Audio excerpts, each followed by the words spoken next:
On this episode of A Comic Book Orange, Greg Rucka's Stumptown, Mark Millar's vision for a communist Superman, and an interview with the horrifying Steve Niles.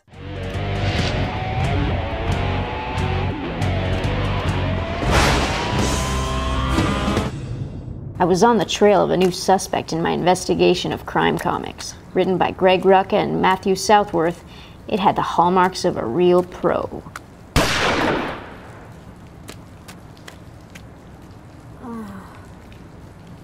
Forget it, Jake. It's Stumptown.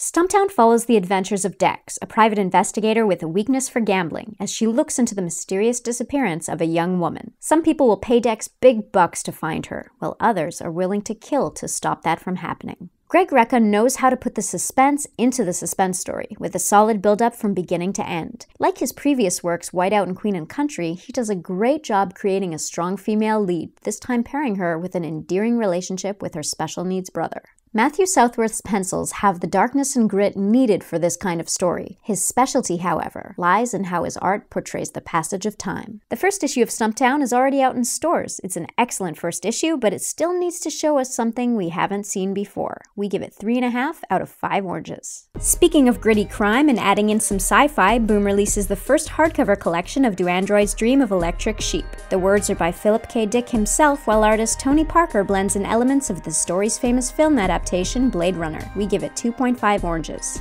Mark Millar's Superman Red Sun gets the deluxe treatment from DC, in this alternate history where the Man of Steel was brought up in communist Russia. The familiar faces in an unfamiliar situation is cleverly executed with a perfect ending. We give it 4 out of 5 oranges. And writer Joe Kelly helped make Deadpool the superstar he is today, and has been plotting Amazing Spider-Man for the past year. Issue number 611 has him pairing the two smart-mouthed heroes, which features an unforgettable cover by Scotty Young. We give it 3 oranges. This week we interview Steve Niles, creator of 30 Days of Night and Criminal Macabre. What drew you to horror? Honestly, I don't have a clue, because as a little kid, I was really bad about it. I remember being terrified by the commercial for The Exorcist. It gave me nightmares for weeks. My mom was the one who was most surprised, because she said she just saw this sort of shift where I was like, everything that I was terrified of, I slowly started to become obsessed with. So I went from being a little kid who needed a night light and the door left open to, like, I was actually making Super 8 horror movies and building monsters, out of clay and, anything I can get my hands on. Tell me what you're working on right now. I'm doing a horror series with Wildstorm called Lot 13, and the art is by Glenn Fabry, who I love to death. He's just, oh God, the stuff he's doing. And doing the series with this thing I'm doing with Bernie Wrightson. We did one called Dead, She Said, and we're following it up with one called The Ghoul, and then one after that called Doc Macabre. Each one of these things, and then we're going to do the 4th installment. We'll be getting all of those characters in one book. So we're sort of creating our own little horror universe. Yeah. And I'm working on a video game that I'm trying to get finished for Warner Brothers, first-person shooter horror.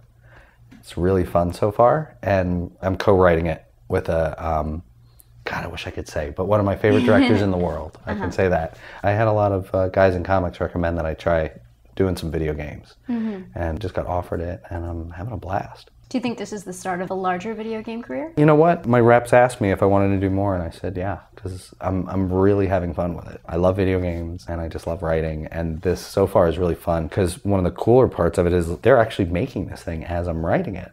So I have like a cool little modified Xbox that I take into Warner Brothers, and they'll download the levels for me, and I take them home, and it's like, oh yeah, that's what I'm writing. It's kind of, even though it'll be years till I see anything, at least that part is kind of instant. So it's cool. For more information on Steve Niles, check out his website at steveniles.com or follow him on Twitter as @SteveNiles. Well, that's it for this week. To watch the full uncut interview with Steve Niles and for other bonus features, go to comicbookorange.com/extras. And I'll see you next week for another episode of A Comic Book Orange.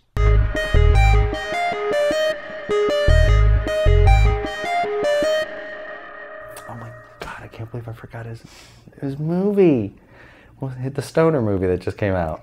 The Hangover? Nope, the stoner movie before that. With Green Goblin's son in it. Oh, yeah. I was actually thinking that. It's like some kind of something run? caboose or something. Oh, Pineapple Express. There you go. Pineapple Express. Caboose. Okay. Yeah, that's great. Pineapple caboose. The pineapple caboose. I don't know what that is.